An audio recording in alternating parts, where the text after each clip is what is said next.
உனக்கு டீசல் கடன் கொடுத்துச்சுல, அதுதான் புலம்பிட்டே போய் செவத்துல முட்டி இருக்கும், மயக்கம் போட்டு கீழே விழுந்திருக்கும். ஏய், இந்த லொல்லெல்லாம் பேசாத. நானே 30 அடிபட்டுக்குன்னு ஷாக்ல இருக்கிறேன். நீ வேற எதையாவது ஒன்று சொல்லிட்டு இருக்காத.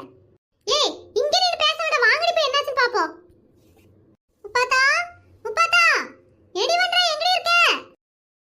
அக்கா, படுத்துட்டு இருக்கறேன்க்கா. ஏதாவது முக்கியமான விஷயங்களா? அடி, அடிபட்டுக்குதாமா? உன்னை பார்க்க எல்லாரும் வந்திருக்கோம்டி. எல்லாரும் வந்திருக்கீங்களா?